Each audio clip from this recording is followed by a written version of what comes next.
여러분 오늘도 잘 견디고 계십니까? 김영준의 뉴스파이트입니다. 한 아이가요 하도 욕을 하면서 싸워서 너 대체 커서 뭐가 되려고 그러니? 물었더니 망설임도 없이 국회의원요 이랬답니다. 빨리 할 말이 없죠. 정말 창피합니다. 모두가 21세기를 사는데 그들만 철기 시대에 사는 것 같습니다. 왜 철기 시대냐고요?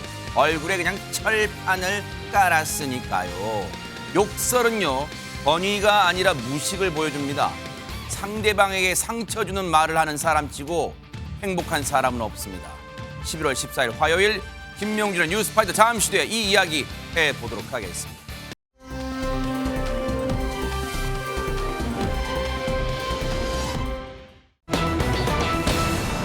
어제요 서울 잠실 야구장이 환호와 함성과 축포로 가득 찼습니다. 바로 2023년도 한국 시리즈 우승팀이 확정되는 순간이었거든요. 그 영상 보시고 이어가 보도록 하겠습니다.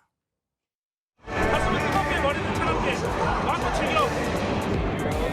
지가 없어 어차피 끝까지만 있지마. 끝까지 포기하지 않는다. 후회하지 않는 선택을 한다. 형 그 얘기 또 흥미가 온다. 가자. 하나 둘 셋.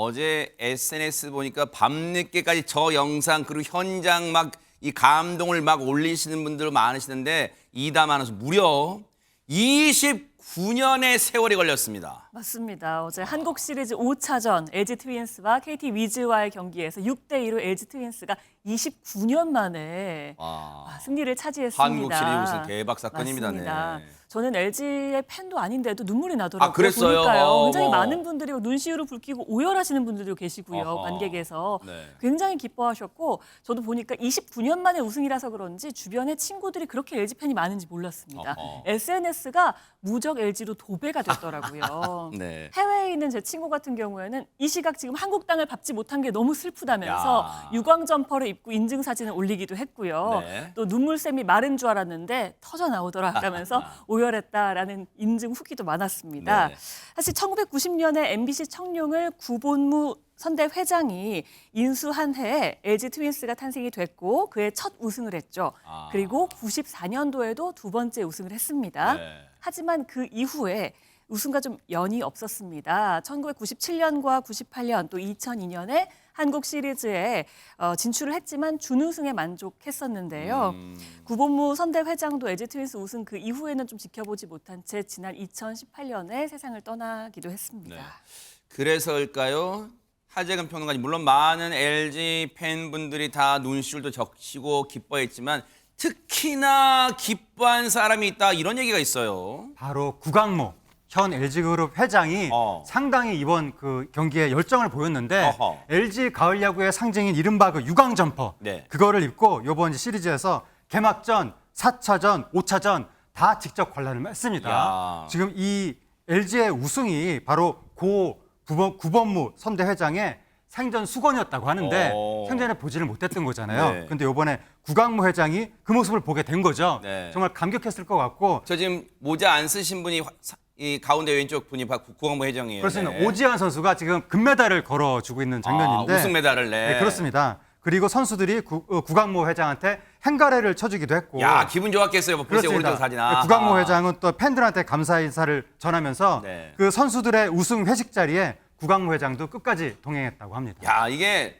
젊은 오너, 젊은 회장의 그 모습을 그대로 보여주는 거예요. 회식 자리, 우승 회식기도 같이 동행해서 기쁨을 만끽했다는데 최정아 기자님.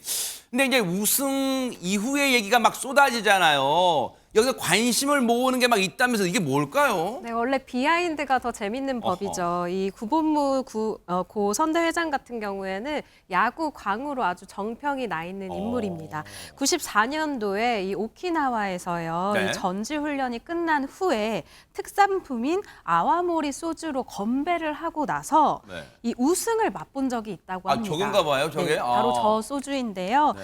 그리고 그 다음 해인 95년도에 네. 이 시즌을 앞두고 우승을 하게 되면 준비한 이 소주로 축배를 들자라면서 이 특산물, 이 소주를 준비를 해놨었다고 합니다. 저기 이제 일본 소주다 이 말이잖아요. 네, 아. 아무래도 의미가 좀 더 부여를 했었던 것 같아요. 이 소주를 마시고 우승을 했기 때문에. 네. 그런데 LG가 말씀드린 것처럼 네. 아주 오랜 시간 이 우승을 하지 못하지 않았습니까? 네. 그래서 팬들 사이에서는 이 소주가 이 안에서 모두 증발을 해버렸다더라. 뭐 LG가 이 소주가 이제 단종이 돼서 LG에서 더 이상 이 소주를 구할 수가 없다더라. 아이고. 이런 이야기가 인터넷에서 막 떠돌기도 했었거든요. 네. 근데 구단에 한번 확인을 해봤어요. 네. 그랬더니 실제로 약간 이 증발을 자연 증발을 했기 때문에 뭐. 소주 3통을 모아서 한 통으로 만들어 놨었다라고 아무리 얘기를 저렇게 하고요. 꽁꽁 입구를 막아놔도 증발한다는 네, 거잖아요. 그렇죠, 그렇죠. 그래서 어머나. 새로 또 만들어놨고 그리고 또 축하주로 모자랄 것을 대비해서 이 한국 시리즈 전에 2통을 또 미리 준비를 해놨다고 합니다. 슬쩍 물 타면 안 돼요? 그런 맛이 또 다르니까요. 네. 네. 2018년도에 작고한 구 이 선대 회장 같은 경우에는 네. 또 선물을 또 준비를 해놓은 게 있는데요. 어허. 98년도입니다. 이 네. 코리안 시리즈 MVP에게 선물을 전달을 해라. 어떤 선물인데요? 우승을 하면 네. 전달을 해라 하면서 이 선물을 준비했는데 뭘까요? 바로 당시 돈으로 약 8천만 원에 달하는 이 고급 이 알 회사의 시계였습니다. 어머, 저거예요? 네, 네. 어머. 무려 8천만 원인데 지금 돈으로 하면 아마 또 억대가 넘지 않을까라는 생각이 드는데요. 저거 무거워서 손목을 들기나 하겠어요, 저거. 어머. 네, 25년 동안이나 근고에 잠들어 있던 탓에 이 LG 트윈스 팬들 사이에서는 전설의 알 회사 시계다라고 했었는데 괜찮아요. 드디어... 이미 자막 나가고 있으니까 롤렉스라고 하세요. 네. 네, 감사합니다. 네. 그런데 드디어 이 소주와 이 롤렉스 시계가 봉인 해제가 될 예정입니다. 아니 일단 그러면 일단 관심 가는 게 지금 보기만 해도 번쩍번쩍 하잖아요. 근데 저 롤렉스 시계 그럼 누가 가져가는 거예요? 박성배 변호사님. LG 트윈스의 주장 오지환 선수가 MVP로 선정됐습니다. 대박 사건. 롤렉스 시계의 주인공이 된 것인데 오지환 선수가 색다른 반응을 내놨습니다. 뭐? 이 시계는 선대 회장님의 유품이라고 생각한다. 감사하기도 하지만 부담스럽기도 하다. 그래서 일단 구광모 회장님께 돌려드리고 많은 사람이 볼 수 있도록 전시했으면 좋겠다. 나는 다른 선물을 받고 싶다는 입장을 내놨는데 야하. 구단이 더 부담스러울 것 같습니다. 이 정도 의미 있고 가치 높은 물건을 찾기도 어려울 것 같은데 네. 일단 구단 측은 오지환 선수에게 주기로 한 게 맞는데 어떻게 할지는 아직 결정된 게 없다고 합니다. 네. 오지환 선수가 그랬대요. 롤렉스 받고 놀렉스? 그랬대요. 정말 죄송해요. 분위기 망쳤죠, 제가. 그런데 29년 만에 우승, 하재근 평론가님. 정말 LG 팬분들이 아까 뭐 눈물 펑펑했지만 정말 날 듯이 기뻤을 것 같아요. 예, LG 팬분들은 정말 지금 축제 분위기입니다. 막 이게 생신이야라면서 막 감격하고 네. 있는 상황인데 저희 동네에도 그 현수막 걸렸더라고요. 그래요? 어떤 그 자영업자분이 너무 기쁜 나머지 그걸 거셨는데 네. 지금 들려오는 이야기들이 이거는 역사적인 사건이다. 이 사건이 담긴 신문을 지금 우리가 사야 된다라고 하면서 어떤 팬분들은 새벽에 신문 나오자마자 바로 사려고 편의점을 여기저기 돌아다니다가 10군데 들러서 간신히 신문 한 부 샀다. 아, 그것도 진풍경이네. 어머, 저건가 봐요. 어머, 네. 새벽 3시 반에 신문 들어온다는 소리를 듣고 가서 대기하다가 샀다. 막 이런 분도 계시고 그다음에 지금 너무 기뻐서 유광 점퍼, LG 네. 점퍼 그것만 입은 분들만 보면 막 동질감을 느끼는 거예요. 아하. 그래서 거리를 걸어가다가 모르는 사람인데 유광 점퍼만 입었으면 그냥 막 나도 모르게 하이파이브를 하게 네. 되고 회사에 출근을 해야 되는데 아하. 직장에 나가야 될 복장을 그냥 유광 점퍼를 입고 출근하게 되더라. 네. 그리고 또 생전에 인사 한 번 안 했던 이웃인데 엘리베이터에서 딱 마주쳤는데 똑같이 유광 점퍼를 입고 있길래 야. 빵 하고 터졌다. 네. 이런 사연들이 나오고 있습니다. 모르긴 몰라도 저 자리에 우리 LG 찐팬인 백성원 변호사님이 계셨을지도 몰라요. 또 이 엄청난 이 한 번도 팀을 안 바꾼 백성원 변호사님이 또 이 열렬히 응원했을 것 같긴 합니다. 나중에 한번 들어볼게요. 그런데 꼭 LG 팬분이 아니어도 이번 LG 우승을 반기는 분이 있다는데 이게 대체 무슨 얘기일까요? 굳이 야구 팬이 아니더라도 우리가 잔치집 곁에 가면은 뭔가 콩고물이 떨어질 수 있지 않겠습니까? 그러니까 LG가 축포를 쏘게 되면 나한테도 뭔가 혜택이 돌아오지 않을까 기대하는 분들이 있다는 거예요. 그러니까 이제 저처럼 주부들, 네. 소비자들이 특히 눈독을 들이고 있는 것이 LG가 계열사가 많지 않습니까? 아하. 뭔가 이게 통큰 할인 같은 거 오. 이벤트가 있지 않을까라고 이제 기대를 한다는 거예요. 이야. 그러면서 우리 누리꾼들이 또 재기발랄하게 여러 댓글들을 올려줬는데 그중에 보면은 29년 만에 우승이니까 통 크게 29% 할인 가자 이제 이런 것도 있고요. 야구는 안 보지만 LG 우승 기원하면서 가전제품 골라놨다 네. 이런 분들도 있습니다. 할인하면 김치냉장고 바꾼다고 엄마가 더 신났다 아하. 이런 그 댓글을 올린 분들도 계셨어요. 저 네티즌 분들의 반응을 보니까 갑자기 드는 생각이 이담 아나운서 LG 구단한테 미안하지만 이왕 우승하는 건 한 75년 만에 우승했으면 75% 할인되는 거 아니었어요? 그렇게 할 수 있을까요? 대박 안 그래도 사건. 지금 이 집 저 집에서요. 다들 뭐 여보 이제 세탁기 좀 사볼까라는 얘기가 나온다는 거예요.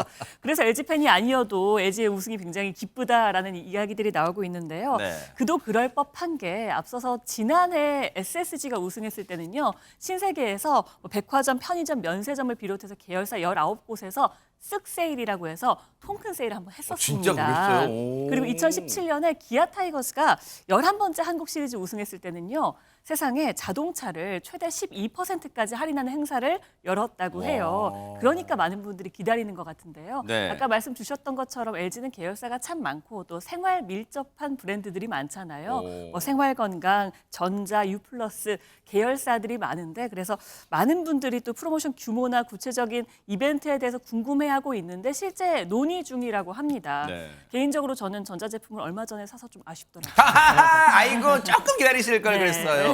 어쨌든요. 근데 이게 이 꼭 기업의 홍보 차원도 될 수 있겠지만 어쨌든 가격 할인을 행사함으로써 소비 진작이 조금 도움된다면 그것도 여러 사람이 덩달아 기쁜 거 아닐까 그런 생각도 해봅니다. LG 트윈스의 29년 만에 한국 시리즈 우승 정말 진심으로 축하드립니다. 멋집니다.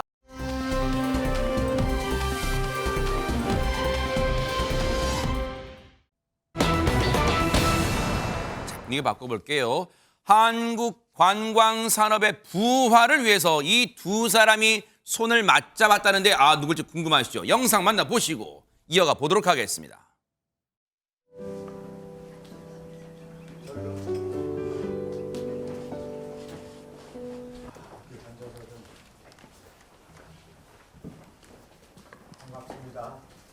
겁도 없이 국회에서 내가 2천만을 하겠다 이렇게 지금 선언을 했어요. 사실은 숙제이긴 하지만 노력을 해봐야겠다. 음악이 있고 그다음에 K-뷰티가 있고 나오는 거 보니까 패션이 있고 뭐 우리하고 아주 생활하고 밀접한 그런 부분들이더라고요. 최소한도 일본, 중국, 동남아시아까지는 우리가 중심이 될 수 있겠다. 이런 오늘 각계각층에서 현장에서 열심히 노력해 주시고 있는 분들을 뵈니까 확실히 관광산업의 스펙트럼이 얼마나 넓어졌는지 실감할 수 있는 순간인 것 같습니다. 조금이나마 도움이 되드릴 수 있도록 열심히 노력하겠습니다. 이담 아나운서 아마 시청자분들 중에는 그동안 이부진 사장 모습은 언론 통해 봤지만 육성을 들은 건 처음이다 하시는 분도 많으실 거예요. 맞습니다. 뭐 사진에는 여러 번 나왔고 영상에 나오더라도 입을 꼭 다물고 있는 표정 정도 나왔었는데 이렇게 이야기하는 건 또 듣는 게 굉장히 생소하다는 느낌이 듭니다. 네. 이게요 2024 한국 방문의 해를 맞아서 관광 전략을 논의하는 자리였습니다. 그래서 유인촌 문화체육관광부 장관과 이부진 한국 방문의 해 위원장이 만난 건데요. 이 자리에는요 이부진 위원장을 비롯해서 관광, 뷰티, 또 패션, K-팝 댄스 관계자들까지 이렇게 함께해서 간담회를 진행했고 또 유인촌 장관이 장관으로 취임한 이후에 주재한 첫 번째 관광 관련 행사라고 해요. 그래서 지난달에 이제 청문회에서 유 장관이 내년에 2천만 명 외래 관광객 유치하겠다라고 이야기를 했었는데요. 네. 이게 보니까 2019년 같은 경우에 외래 관광객이 한 1,725만 명 정도 됐었는데 작년만 해도 300만 명대예요. 굉장히 낮거든요. 지금 많이 회복을 하고 있는데 이걸 내년에는 2천만 명대로 하겠다. 그러니까 방금 얘기한 것처럼 겁도 없이 국회에서 이렇게 얘기를 했다라면서 좀 함께 노력하자는 취지로 이야기를 했는데요. 네. 이부진 위원장도 이에 화답을 했습니다. 네. 함께 소통 협업하고 도움이 될 수 있도록 열심히 노력하겠다라고 이야기를 했습니다. 이게 이 과한 목표는 아닐 것 같아요. 왜냐하면 1,700만까지 간 적이 있기 때문에 조금 더 우리가 국민이 힘을 합치면 될 것 같은데 지금 최정화 기자님, 이부진 사장, 물론 한국관광 이 위원장이긴 합니다만 이부진 사장 하면은 또 빼놓을 수 없는 게 뭐 패셔니스타, 패션의 또 아이콘이다 그런 말도 나오잖아요. 네, 사실 재계 패셔니스타, 재계 완판녀로 불리는 네. 뭐 이부진 이 호텔 그렇죠. 신라 사장이기도 한데요. 이번 패션 역시도 이 온라인상에서 굉장한 화제를 모으고 있습니다. 그래요? 이날 이부진 이 사장 같은 경우에는 네. 회색 실크 블라우스에 검은색 이 긴 이 스커트를 입고 있고요. 그리고 이 검은색 핸드백을 들고 있죠. 네. 아마 이날 착용한 블라우스 같은 경우에는 이 프랑스 명품 브랜드 S사의 이 브랜드로 추정이 되고 있다라고 얘기가 하고 있고요. 그리고 이 가방이 굉장히 모양이 독특해서 또 온라인상에서 많은 여성분들이 관심을 모았는데 또 우리나라 네티즌이 누굽니까? 공식 홈페이지까지 들어가서 또 찾아냈습니다.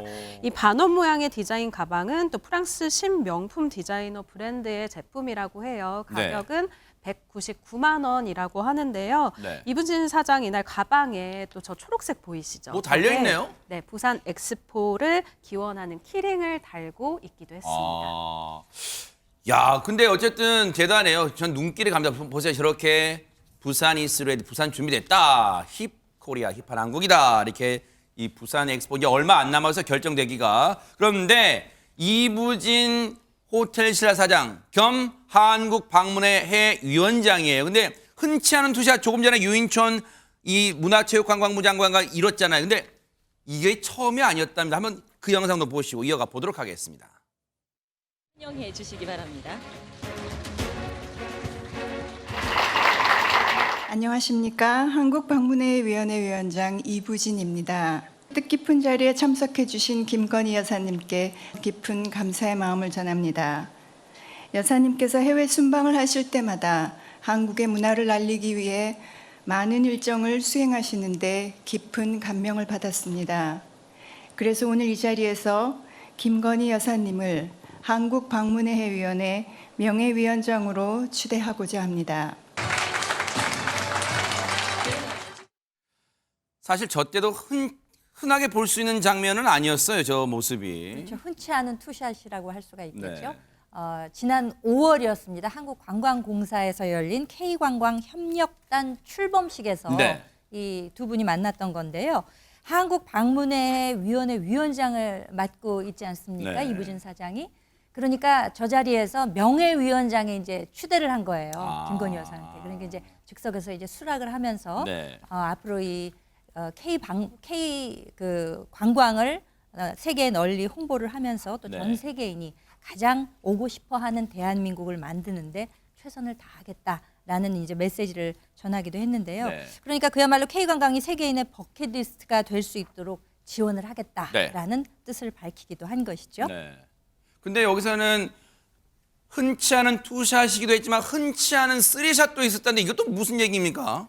그 가수 겸 배우 얼굴 천재로 불리는 분 있잖아요. 차은우 씨. 아하. 그래가지고 세 분이 나오니까 이제 이건 정말 흔치 않은 쓰리샷이 대박 사건. 와, 대박 진짜. 와. 그랬죠. 그래서 어. K관광협력단 출범식에서 아주 보기 드문 장면이 많이 연출이 됐던 것 같습니다. 그래요. 어쨌든 정말 한마음 국민이 한마음 한뜻으로 뭉친다면 K관광, 한국 관광이 정말 많은 분들이 찾아올 수 있다 확신합니다. 왜냐하면 우리한테는 K-팝도 있고 K-푸드라는 비장의 무기가 있으니까요.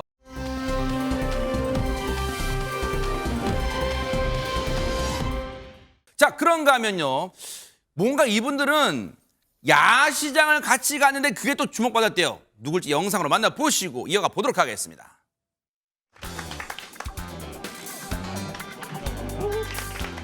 왜 우문현답이라는 얘기가 있지 않습니까? 우리의 문제는 현장에 답이 있다. 우문! 현답! 손님 지금 막 뚜껑 올려 따끈따끈한 치킨이 맨손으로 먹죠.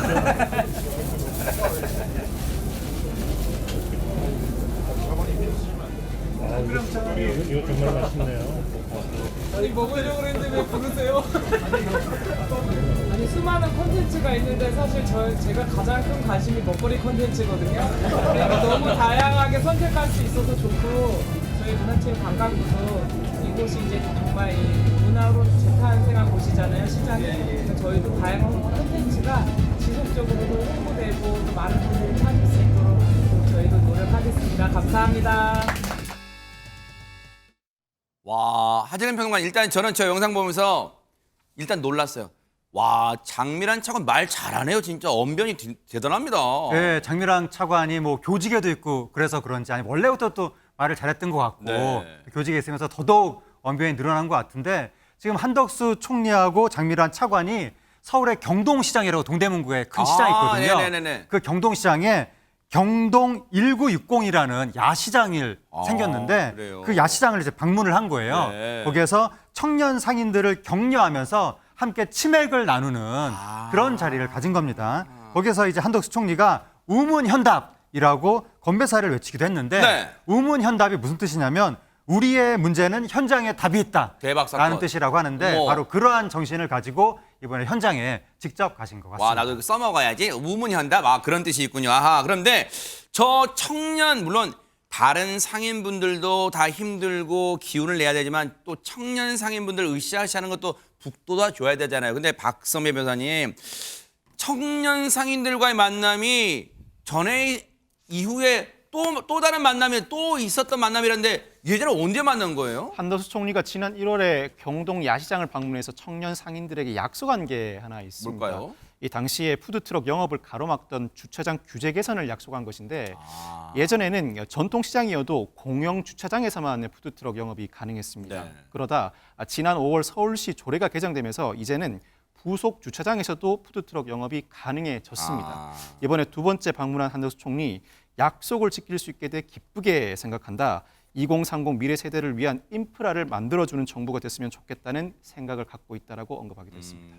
그래요. 정말 우리가 그 뭔가 대못을 뽑는다 그러잖아요. 그런 비유를 쓰잖아요. 정말 규제 같은 거, 불필요한 규제, 뭔가를 억압하는 규제 이런 거는 좀 잘 들여다보고 좀 제거를 해줘서 정말 신명나게 우리 상인분들이 신명나게 생활할 수 있도록 영업할 수 있도록 좀 그렇게 길을 펴게 해줘야겠습니다. 잘하셨습니다.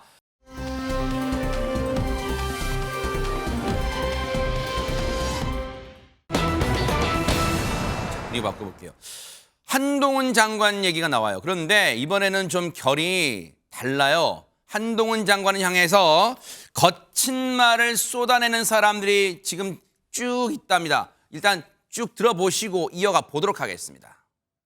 한동훈은 정말 이 민주공화국을 능멸하고 정말 이 범죄 검찰의 핵심 범죄 카르텔 핵심이 한동훈이기 때문에 내년 총선을 위해서라도 한동훈을 반드시 탄핵해야 된다고 생각합니다. 이게 무슨 중대한 범죄라고 100여 명이나 되는 사람을 서울중앙지검 반부패 수사 2부 14명의 검사들이 계장들을 동원해가지고 6개월 동안 이 를 하고 있는데 정말 미쳐버릴 것 같습니다. 이런 건박 어디가 있습니까? 이 어리며 국회에 와서 지보다 인생 선배일 뿐만 아니라 한참 검찰 선배는 조롱하고 능멸하고 이런 그대로 놔둬야 되겠습니까? 이게 내가 이 물병 있으면 물병으로 머리를 던져버리고 싶은데 말이죠. 내용이요. 시청자분들은 어떻게 들으셨는지 모르겠지만 결코 웃으면서 들을 수 있는 내용은 아니네요. 그야말로 막말과 욕설이 좀 섞여 있죠. 정치인의 말에서 품격까지를 기대할 수는 없다고 하더라도 이거는 좀 아니지 않나라는 생각을 아마 많은 분들이 하실 것 같습니다. 송영길 전 대표가 그 지난 대선에서 테러를 당해가지고 머리를 다친 적이 있어요. 머리에 붕대 감고 네. 나온 적이 있었거든요. 제가 댓글에서 그런 거를 봤거든요. 그때 머리를 좀 심하게 다치신 게 아닌가. 그러니까 좀 이성을 잃으신 것 같단 말이죠. 너무 분노를 개인적인 것을 표출을 하면서 공공 앞에서 할 수 있는 이야기가 있고 할 수 없는 이야기가 있는데 더구나 정치인들이 가장 조심해야 되는 분야가 어떤 뭐 출신지라던가 나이라던가 성별에 관한 이런 것 잘못 얘기하면 갈라치기가 되지 않습니까? 지난번 그 민주당의 김은경 혁신위에서 미래가 짧은 분들 해가지고 노인 비하 발언이다 그래서 굉장한 사회적 지탄을 받았잖아요. 근데 이번에 송영길 전 대표는 어린 놈이라는 이야기를 했어요. 그 대상이 누구이건 간에 이거는 있어서는 안 될 말을 했다고 저는 생각을 합니다. 건방진 X, 어린 X, 이런 X 그대로 놔둬야겠습니까? 근데 그 다음은 물론 말로만 했지만 물병이 있으면 물병을 머리에 던져버리고 싶다. 이거는 물론 말로 했습니다만 어쨌든 하재근 평론가님 뭐 갑자기 쓸데없는 궁금증이 생겼어요. 제가 송영길 전 대표가 몇 살이길래 대체 한동훈 장관한테 어린 X라고 하는 거예요? 네, 송영길 전 대표가 나이 얘기를 했는데 바로 송영길 전 대표는 1963년생입니다. 네. 올해 60세입니다. 그런데 한동훈 장관은 1973년생, 올해 50세. 그러니까 두 사람이 딱 10살 차이인데, 그러니까 나이 차이가 몇 살이건 간에 지금 공론장에서 두 사람이 서로 이렇게 뭐 대화도 하고 뭐 정치를 해야 되는 서로 이제 상대방 파트너이긴 하지만 네. 서로 정치를 해야 되는 상대방이잖아요. 네. 그럼 상대방이 잘못됐으면 그 잘못한 점이 왜 잘못됐는지 그걸 논리적으로 얘기를 해야지. 네. 나이 가지고 이야기한 부분이 좀 크게 잘못된 부분이고 네. 여기에 대해서 송영길 전 대표가 비판을 받을 수밖에 없는 것 같습니다. 아니 그러면은 박성배 변호사님 저 얘기를 듣고 한동훈 장관은 아이고 어려서 죄송합니다 그랬겠네요. 어떻습니까? 가만히 있지 않았습니다. 한동훈 장관이 11일 입장문을 내놨는데 그 요지는 송 전 대표 같은 사람들이 어릴 때 운동권 했다는 것 하나로 사회에 생산적인 기여도 별로 없이 자기 손으로 돈 벌고 열심히 사는 대부분 시민 위에 도덕적으로 군림했다. 혐오 스피치 발언에서처럼 고압적이고 시대착오적인 생각으로 대한민국 정치를 수십 년간 후지게 만들어왔다. 송 전 대표 같은 분들은 굳이 도덕적 기준으로 순서를 매기면 대한민국 국민 전체 중 제일 뒤쪽에 있을 것이라는 내용입니다. 네. 어쨌든 가만히 있지 않고 뭐 한동훈 장관 표현이에요. 표현으로 치면 대한민국 정치를 송영길 전 대표 같은 사람이 수십 년간 후지게 만들었다. 이렇게 맞받아쳤어요. 그런데 논란이 이게 증폭되니까 송영길 전 대표가 오늘 이에 대해서 얘기를 꺼냈어요. 어떤 발언을 했는가 좀 들어보시고 이어가 보도록 하겠습니다. 제가 말씀드린 것은 생물학적 어리다는 게 아니라 국무위원으로서 일국의 법무부 장관으로서 너무나 가볍고 국민의힘 법률위원장인지 객관적인 대한민국의 법무부 장관인지 구분이 안 될 정도로 인격과 경륜이 너무 유치하기 때문에 이것을 제가 지적한 말이다 이렇게 말씀을 드리고 저의 그 분노를 최대한 자제해서 표현했다는 말씀을 드리겠습니다. 더 센 말할 수 있는 걸 참았습니다만 이렇게 법무부 장관을 후지게 하는 정관은 처음인 것 같아요. 그리고 도덕적을 이야기하는데 한동훈 장관이 나보다 나이가 10살이 더 어린데 검사를 하셔가지고 재산이 43억이고 타워팰리스에 살고 계십니다. 그러면은 하재근 평론가님 뭐 더 센 말은도 할 수 있는데 참았대요. 봐준 거래요. 수위를 저 정도 한 것도 봐준 거랍니다. 그러면 보세요.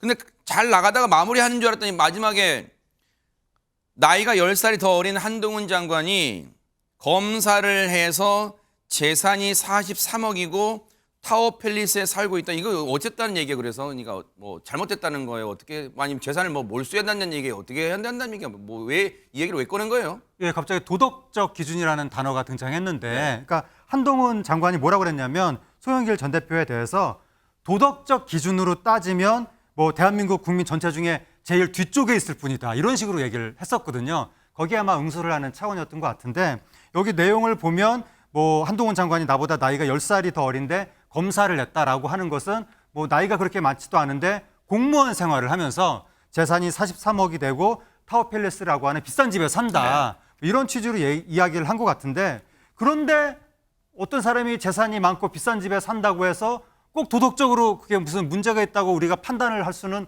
없는 거거든요. 각자의 재산 형성의 배경이 다 다른 것이니까. 네. 그러니까 도덕적 기준이라는 이 말하고 재산은 사실은 논리적으로 이게 연관이 안 되는 건데 조금 너무 약간 좀 대중 정서에 기대서 뭔가 좀 비싼 집, 많은 재산에 대한 대중의 조금 불편한 정서가 있으니까 네. 그러한 대중 정서에 기대서 조금 너무 일종의 선동적인 표현을 한 것이 아닌가, 정치적인 표현을 한 것이 아닌가 그런 부분이 들어서 아까 뭐 그 여러 가지 뭐 나이 얘기한 것도 그렇고 지금 도덕적 기준 얘기를 한 것도 그렇고 논리성하고는 거리가 멀지 않은가 네. 그런 부분에서 아쉬운 점이 있는 겁니다. 뭐 상황은 이해돼요. 송영길 전 대표가 이제 수사를 받고 있고 하니까 이제 뭐 밉겠죠, 한동훈 장관이. 뭐 그런 연장선상이라고는 보기는 하겠습니다. 어쨌든 근데 이 설전에 끼어든 사람이 있다 하는데 이담 아나운서 누굽니까? 이게 일단 지금 송 전 대표랑 한 장관이랑 서로 치고받는 분위기잖아요. 네. 먼저 이제 한동훈 법무부 장관에게 어린 X다라고 했고, 한동훈 장관이 대한민국 정치를 수십 년간 후지게 만들었다라고 이야기를 하면서 이 후지게라는 말을 이용해서 방금 송 전 대표가 또 법무부 장관이 이렇게 후지게 하는 장관은 처음이다라고 얘기를 했잖아요. 네.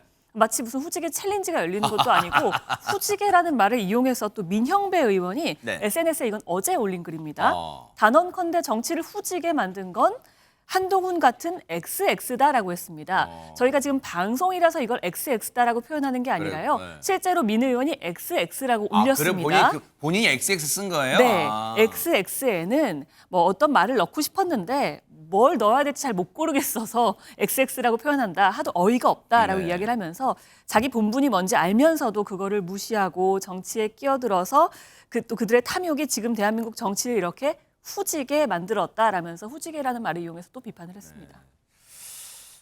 그래요. 뭐 국어 문제 낸 것 같아요. XX에 들어갈 말을 적으시오. 뭐 단답형으로 그런 건지 모르겠습니다만. 그런데 민형배 의원 또한 예전부터 한동훈 장관과 자주 부딪혀 왔어요. 그 모습 좀 보시고 이어가 보도록 하겠습니다. 몰려가서 들어눕고 영치금 보내기 운동하고 성명서 내고 가족 접촉하고 면회에서 진술 번복하라고 압박하고 하는 행태를 보이고 있는데요. 이건 권력을 악용한 최악의 사법 방해이자 스토킹에 가까운 행태라고 생각합니다. 법무장관 맞아요? 법무장관 입에서 진짜 나온 말이에요? 영치금 보낸 게 영치금 보낸 기가 수사 막히네. 방해가 정신 나갔네. 장관님, 예? 제 질문에 답을 해주시라고요. 제가 그러고 있습니다. 제가 질문하지 않은 것만 계속 답하잖아요. 위원님이 원하는 답만 드릴 수는 없죠. 어디서 그런 태도를 계속해요? 제가 처음에 이렇게 하지 어디서 그런 말자고. 태도라니요. 저는 처음에는 좀 똘망똘망하고 젊고 그래서 나름대로 뭔가 좀 하지 않을까 싶었는데 요즘 보니까 제 표현을 하자면 맛이 좀 갔어요. 제가 훨씬 더 거친 표현을 쓰고 싶은데 참는 거예요. 주로 참네요. 민주당 인사분들이 좀 참아요. 네. 민영배 의원도 참답니다. 네. 두 번만 참았으면 큰일 나겠다라는 생각이 드는데 두 분이 상당히 비슷한 그 논조로 이야기를 하시는데 근데 뭐 사실 참는 거는 정치인의 후진성에 대해서 국민들이 참고 있는 게 아닌가 그런 생각을 해보게 되거든요. 저 민영배 의원 하면 사실 꼼수 탈당한 분 아니에요. 꼼수 탈당이라는 게 뭐냐면 검수완박 국면에서 여당이었는데 꼼수로 탈당을 해가지고 야당 몫으로 안건 조정위를 무력화시켰다는 거예요. 이게 이제 권한쟁의 심판이 그 헌법재판소에서 절차상 하자는 있다고 인정이 됐어요. 그 절차상 하자에서 그것을 인정하게끔 한 그 주역이 바로 민형배 의원이거든요. 그런데 뭐 맛이 갔느니 이제 이런 저속한 표현을 계속해서 사용하시는 것도 마뜩지 않지만 참 정치인들이 이렇게까지 공방을 해야 되나라는 생각에 국민들은 머리가 좀 어지러울 것 같습니다. 네. 송영길 전 대표 그리고 민형배 의원의 이런 말에 한동훈 장관이 혹시 입장을 밝혔을까요? 얘기 좀 들어보시고 이어가 보도록 하겠습니다. 송영길 전 대표나 아니면 민형배 의원은 계속 강도 높은 좀 발언들을 하고 있는데 여기에 대한 입장은 또 있으실까요? 국민들께서 이번 기회에 그분들의 말과 그동안의 행동에 대해서 잘 보고 판단하실 거라고 생각합니다. 자, 그런데 여기에 또 한 명이 가세했다는 얘기가 있어요. 최정아 기자님. 네, 참전을 했습니다. 애니메이션 제작자 출신으로요. 2020년 비례대표로 이 국회에 입성한 유정주 민주당 의원입니다. 이 의원 같은 경우에는요. 75년생으로 한동훈 장관보다 2살이 더 어린데요. 네. 어제입니다. 자신의 SNS 계정을 통해서 이 이야기를 쏟아냈는데 네. 그래. 그닥 어린 놈도 아닌 정치를 후지게 만드는 너는 한때 살짝 신기했고 그다음엔 구토가 났고 그리고 그저 한스럽다. 한동훈스럽다라고 이야기를 했습니다. 그러자 이 한 장관도 한 언론과의 인터뷰에서 민주당의 막말은 나이 문제가 아니었다라면서 이 송영길 전 대표와 민영배 의원까지 한 번에 이 저격을 하는 모습을 보였습니다.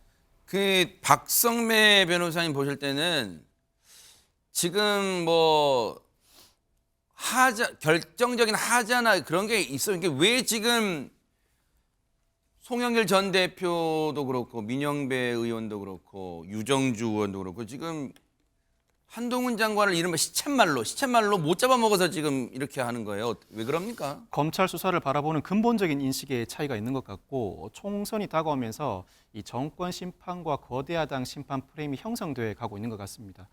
야당 입장에서는 한동훈 장관이 이른바 검찰 정권의 상징적인 인물이고 사실 한동훈 장관도 국무위원으로서의 태도에 논란의 빌미를 제공하고 있기는 합니다. 그렇지만 굳이 자극적 표현을 쓸 필요는 없다고 봅니다. 한 장관의 사고, 행동, 태도, 정책에 대해서는 나름대로 국민들 각자가 이미 판단을 하고 있을 거라고 생각을 합니다. 그 판단이 달라질 수 있겠지만 어느 정도 판단이 형성돼 가고 있는 상황에서 굳이 자극적인 표현을 쓰지 않아도 되지 않을까. 그 판단은 국민들에게 맡겨놓으셔도 충분하지 않을까 싶습니다.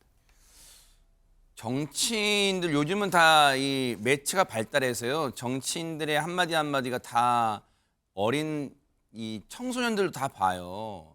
그런데 하고 싶은 말을 거의 배설 수준으로 해버리면 우리 아이들이 뭘 보고 배울까요? 그게 하는 행동이 상대방이 옳고 그름을 떠나서 내가 하는 말들이 어떻게 돌아올지 어떻게 아이들에게 영향 미칠지 한 번쯤 생각해 봤으면 합니다.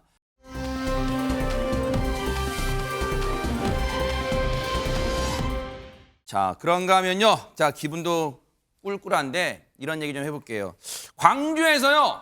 세상에 한밤중에 이런 일이 벌어졌다는데 대체 무슨 일입니까? 네, 이담 아나운서. 진짜 어이가 없습니다. 지난달 28일에 광주의 한 도로에서 있었던 일인데요.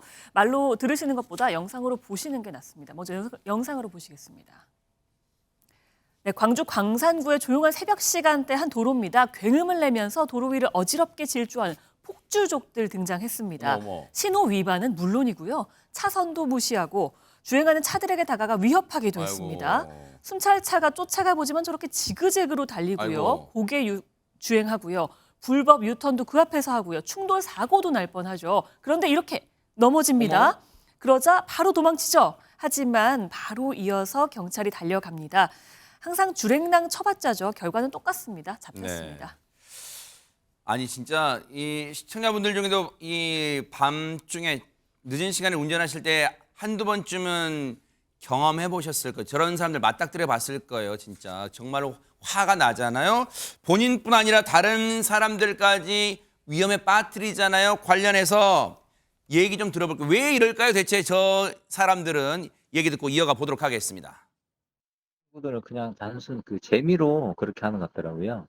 그게 자기들 딴에는 이렇게 멋있어 보이고, 근데 항상 폭주를 하면은 그 주변에 그 구경꾼들도 항상 이렇게 많이 있거든요. 거기도 이제 다 자기 일행들이에요. 돌아가면서 오토바이 타고 돌아다니더라고요. SNS 같은 걸로 모이자 뭐 그런 식으로 연락을 하나 봐요. 그래서 이제 거기가 이렇게 사람들이 많이 모이고 하다 보니까 자기들이 이제 그걸 보여주고 멋있다고 생각하고 막 그러다 보니까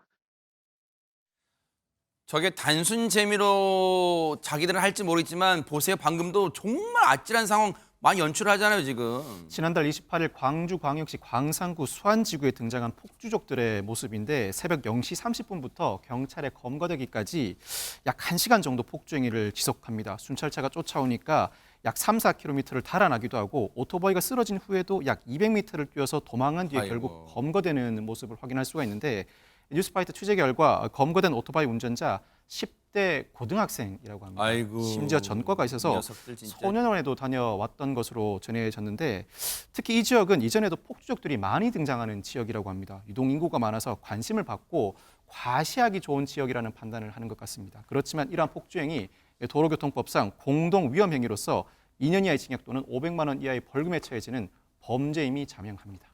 진짜 제발 폭주족 특히 이해가 안 되는 거 여러분 기억나시죠? 3.1절에 왜 태극기 달고 폭주해요? 진짜 뭐 광복절에 왜 폭주해요? 태극기 달고 정말 이해 안 되는 행동에 저런 폭주족들 정말 근절되기를 좀 기대해 보도록 하겠습니다.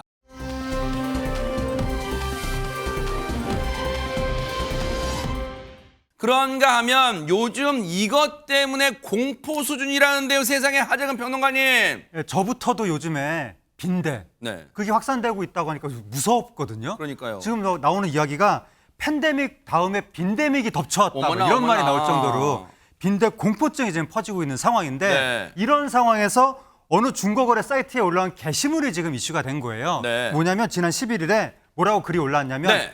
빈대 삽니다. 이렇게 글이 올라온 거예요. 뭐? 빈대 10마리를 채집한 후에 지퍼 비닐팩에 담아서 나한테 택배로 보내달라라고 하면서 가격으로 3,000원을 제시했습니다. 농담으로, 김현일 평론가 농담으로 누가 올렸겠죠, 유머로. 농담이 아니었습니다. 어머? 이유가 상당히 황당합니다. 어머. 들어보시면 놀랄 거예요. 이 사람이 이야기한 거는 층간소음을 당하던 내가 빈대 뉴스를 보고 오아시스를 만난 듯했다. 어머나? 라고 했어요. 어허. 근데 이제 정확히 얘기하면 옆집을 혼내주려고 이 빈대를 구입하려고 했다는 거예요. 어머나? 그러니까 층간소음이라기보다는 벽간소음이 더 정확한 표현이 될 텐데 네. 어찌됐건 간에 그런 목적으로 빈대를 샀다는 거예요. 어머. 그러니까 네티즌들이 이걸 보고 과연 어떤 반응을 보였을까요? 어머나? 이 빈대라고 하는 것을 만약에 구매를 한다 한들 본인이 목적하는 바 옆집에 보내야 될 거 아니에요. 어떻게 보내겠느냐 이런 의견을 보내는 분들도 있었고 어머. 층간소음 해결하다가 본인이 이사 갈 일 생길지도 모른다. 다른 이웃들도 덩달아서 피해가 생길 것이다 라고 걱정하는 분들도 있었는가 하면 네. 반면에 또 이 사람의 또 의견을 오죽했으면 그랬을까라고 하면서 좀 이렇게 동정하는 듯한 태도를 보이는 분들이 있었습니다만 그럼에도 이것이 과연 온당한 방법인가에 대해서는 의문부호가 남습니다. 아니, 그러면 혹시 저 글이 올라온 지는 꽤 됐을 거 아니에요, 이담 아나운서. 혹시 그러면 진짜 빈대를 사서 실행에 옮겼을까? 아우, 생각만 해도 소름 끼쳐요, 지금. 설마 누가 빈대를 팔았겠습니까? 아무리 빈대가 감염병을 옮기지는 않는다고 하죠. 감염병을 옮기는 해충은 아니라고 하지만 이 빈대에 물리면 굉장히 불쾌하게 가렵다고 해요. 어허. 그러니까 아마 발견하는 즉시 다들 이제 박멸을 하려고 노력을 했겠지 파는 사람은 아마 없었을 것 아하. 같습니다. 네. 게다가 이 흡혈로 인한 불편함 또 알레르기, 심리적 피로감을 주는 빈대이기 때문에요. 빈대에 물리지 않게 굉장히 조심하셔야 되는데 네. 제가 몇 개를 알려드릴게요. 만약 빈대를 발견하면요. 고온 스팀이나 진공 청소기를 이용해서 꼭 빈대를 바로 청소를 하셔야 된다고 합니다. 그리고 네. 살충제를 그 이후에 뿌려야 된다고 하는데요. 이 많은 살충제에 이미 내성이 있다고 알려져 있기 아하. 때문에 잘 이제 파악하시고 하셔야 될 것 같고요. 빈대를 예방하기 위해서는요. 침대나 매트리스, 소파 이 틈새에 그야말로 빈대가 없는지 잘 보셔야 됩니다. 빈 곳에 빈대가 있다고 하니까요. 그 틈새에 빈대가 없는지를 잘 보시고 아하. 그 맞닿는 부분에 그 공간을 확인하시고 진공 청소기를 이용해서 수시로 청소를 하시라고 합니다. 고온에 약하다고 하니까요. 고온 스팀 꼭 기억하셔야 되고요. 네. 진공 청소기를 이용해서 자주 청소해 주시는 게 좋다고 하고요. 특히 요즘에 해외에서 유입되는 거 아닌가 이런 말들도 많잖아요. 네. 그래서 해외 여행을 다녀오셨거나 그런다면은 여행 용품도 반드시 철저하게 소독하는 게 굉장히 중요하다고 합니다. 반드시 빈대를 발견하면 관계기관에 신고를 해야 됩니다. 그리고 전혀 혹시라도 땀만 먹지 마세요. 진짜 나쁜 거예요. 빈대는 정말 박멸돼야 됩니다. 보고 계십니까? 대박 사건. 네, 안녕하십니까? 김명준입니다. 여러분과 함께하는 뉴스파이터. 다양한 소식과 뉴스를 보고 싶으시면 화면 오른쪽을 꾹 눌러 구독해 주시길 바랍니다. TV로도 유튜브로도 여러분께 한 발 더 다가가겠습니다. MBN 뉴스와 뉴스파이터를 사랑해 주셔서 고맙습니다.